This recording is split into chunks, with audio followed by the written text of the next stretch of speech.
Por isso, minha gente, fiquemos atentos. Deus nos acorda para isso o tempo todo, para que nós sejamos as pessoas certas, nos lugares certos. E vale a pena a gente refletir sobre isso. Todos os dias antes de dormir, hoje eu fui quem eu poderia ter sido? Hoje eu fiz o que de fato me cabia fazer? Eu fui honesto comigo? Eu busquei a melhor parte?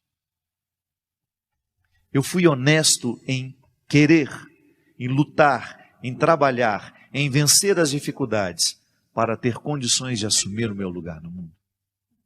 Esse é um indicativo de realização humana. Quando a gente percebe que nós estamos vencendo dificuldades que fazem sentido. Se eu achar que já estou curado e pegar o copo, vou só dar uma cheiradinha. Ixi, às vezes a gente volta a estaca zero. O mesmo a gente faz e percebemos acontecer com outras pessoas quando elas estão tentando se libertarem de relacionamentos abusivos.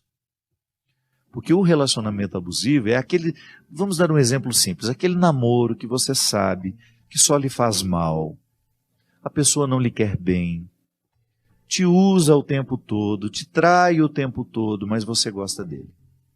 Ah, mas eu não consigo me libertar, eu não consigo viver longe. Pois é.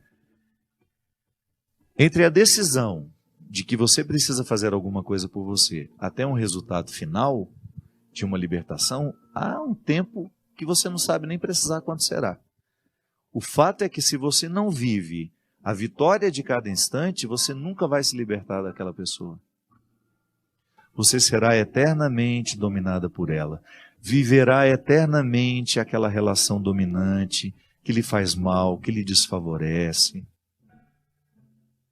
Eu me lembro que eu acompanhei um caso uma vez de uma moça que estava muito decidida que ela precisava terminar o namoro dela. Pra você ter uma ideia, ela já tinha apanhado várias vezes do namorado. Violência física mesmo. Sem contar a violência emocional, que foi justamente afastá-la de todos os amigos. No primeiro momento, ela foi deixando de ter os vínculos que ela tinha, de amizades, deixou de estar com aquela amiga que antes era muito próxima, deixou de estar... Tudo porque ele impunha. Aos poucos ele ia semeando uma discórdia, ele ia falando mal daquelas pessoas para ela. Enfim, ele queria que ela ficasse desprotegida. Porque um amigo pode alertar, né? Olha, abre o olho com esse namorado novo que você arrumou. Pode fazer mal. Quanto mais sozinha a pessoa estiver, mais fácil ela fica de ser dominada. E depois que ele a afastou de todos os amigos, ele começou a afastá-la da família.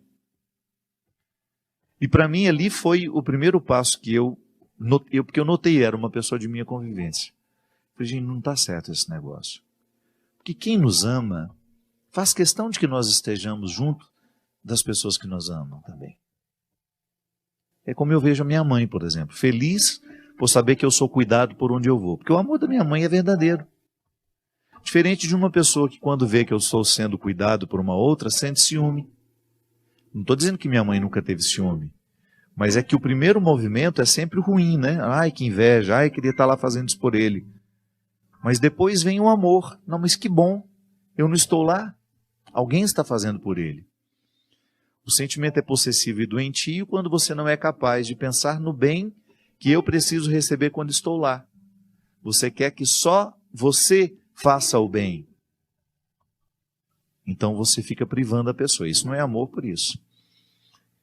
Quando a gente percebe que o outro está querendo nos afastar das pessoas que nos amam, tem que acender uma luz. A luz do perigo. Alguma coisa está errada. E assim foi. Conseguiu afastá-la dos amigos, conseguiu afastá-la da família, e aí sim estabeleceu sobre ela uma relação de muita agressividade, de todos os aspectos de agressividade, da agressividade que você puder imaginar. Todos os desdobramentos dela. a violência verbal, a violência emocional e, por fim, a violência física. Eu me lembro que quando me encontrei com ela, eu era um dos que ela tinha deixado de encontrar. E como era uma pessoa que eu gostava muito, eu fiz questão de procurá-la. No primeiro momento ela resistiu em conversar comigo. E quando a encontrei, tinha acabado de acontecer uma discussão muito séria entre eles, ela estava muito fragilizada e ela chorou muito. Chorou muito, muito, muito, muito. E me pediu ajuda. E eu me lembro, minha gente, que a ajuda que ela tanto queria, era muito simples. Ela queria construir dentro dela. O que é simples e ao mesmo tempo é difícil? Ela queria construir dentro dela a convicção de que aquilo que ele fazia com ela não era o certo. Olha como a pessoa fica frágil. Ela precisava ouvir de alguém que aquilo que ele fazia com ela não era o certo. Que uma pessoa que ama não faz aquilo que ele fazia. Olha a que ponto chega uma pessoa, quando está sob o domínio de outra. Aquilo que nós chamamos o sequestro da subjetividade. Eu tenho um livro sobre isso, chama-se Quem Me Roubou de Mim. Eu falei, mas por que você precisa que alguém lhe diga isso, se você já sabe? Ela fala, eu preciso acreditar. E eu já não acredito mais em mim. Eu preciso acreditar, eu preciso ouvir isso todos os dias, eu preciso conversar sobre isso, preciso falar com liberdade sobre isso, porque eu tenho consciência que ele me faz mal, mas eu ainda não tenho forças para lutar contra isso. E assim foi. Nos encontrávamos, sempre que podíamos, ou nos falávamos pelo telefone, para ela começar a fortalecer dentro dela a vontade, a consciência de que aquela vida que ela estava vivendo não era justa. E eu me lembro, minha gente, que desde essa decisão até a capacidade de largar esse namorado foi mais de 2 anos. Um período longo. Um período longo porque ela recaía sempre. Sempre da mesma forma, sempre do mesmo jeito. Quando ele percebia que ela estava indo embora, que ela estava se libertando daquele relacionamento, daquele sequestro que ele tinha estabelecido para ela, ele se fazia de vítima. Dizia que precisava dela, que precisava conversar com ela. E sempre tinha uma desculpa. Ou era uma roupa que ele tinha esquecido na casa dela, que ele precisava buscar. Ou era uma coisa de cartão de crédito, de que ele estava devendo a ela, não sei mais o quê. E ele começou a perceber que isso dava certo. Ele sabia exatamente como mexer as peças do tabuleiro. E ela sempre caindo na história dele. E cada vez que ela caía, porque eles voltavam. Eu preciso ir buscar uma camiseta que eu tenho certeza que está aí. Ela falava, não, eu mando para você a camiseta. Passava 10 minutos e ele estava lá na porta. Aí, todo carinhoso, já não era mais aquela pessoa agressiva que era. Ela voltava a estaca zero. Aí, quando tinha coragem de me contar porque voltou, porque às vezes nem contava, eu ficava sabendo pelos outros, meu Deus, voltou novamente.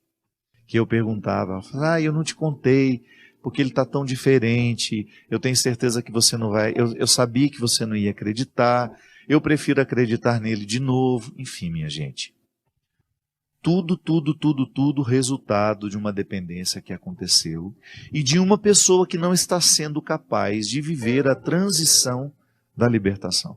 Porque toda libertação requer um período de transição. Ninguém fica liberto de uma dependência emocional, de uma dependência química da noite para o dia. Da mesma forma como a gente também não fica viciado da noite para o dia. O relacionamento abusivo também não se estabelece da noite para o dia. Aos poucos. Aos poucos que a imposição vai acontecendo.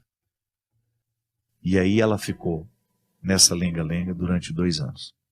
Eu me lembro que quando teve o último episódio entre os dois, até a polícia foi chamada. Porque ele a agrediu muito e agrediu na casa do pai dela. O pai dela não estava, quando chegou, aquela confusão, aquela história toda, enfim. E eu sempre dizia para ela, se você não tiver coragem de corrigir esse vínculo agora, mais cedo ou mais tarde isso vai terminar em tragédia. Que já não há mais respeito. E ela sempre fala, mas o que eu faço? Eu não consigo. Pois é, você consegue. Você precisa conseguir um pouco de cada dia. Hoje você venceu a dependência dele. Igual eu falava anteriormente, quando a dependência está muito enraizada dentro de nós, nós precisamos vencer minuto a minuto, hora a hora, dia a dia, para depois você ter o privilégio de colecionar meses de superação. E às vezes, minha gente, a separação precisa ser muito radical. Não adianta você ter o telefone, eu bloqueei ele no meu celular. Mas você não o bloqueia, mas ele tem outras formas de chegar até você. Eu bloqueei ele um tempo, depois eu fiquei com dó. Tudo formas de se auto-sabotar. Não está sabendo viver a terapia do tempo. O povo de Israel, para poder chegar à terra prometida, precisou viver 40 anos de andanças, de transição. A terra prometida só foi possível porque eles atravessaram o deserto. E o deserto não é um lugar fácil de ser atravessado. Não é prazeroso passar pelo deserto. Mas quando nós pensamos que a terra prometida nos espera, então a gente se sente motivado a viver o dia a dia. A gente precisa ter os olhos no que a gente quer alcançar. E não é fora de nós, não.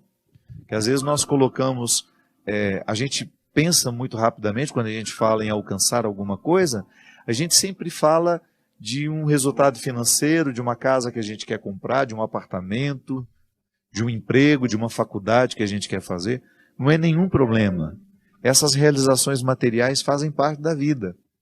Mas a gente também precisa prestar atenção naquilo que de nós precisamos alcançar.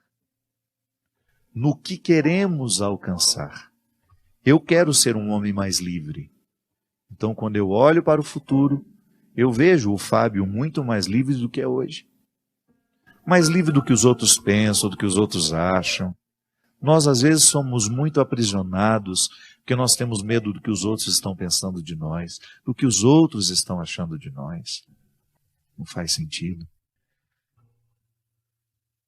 Quais são as opiniões que importam?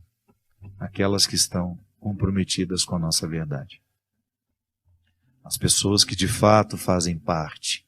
O conselho que nós estabelecemos para nos aconselhar, para nos influenciar. Aí sim faz sentido prestar atenção. Deixe que o amor cure o coração, que as mágoas do passado se tornem em perdão.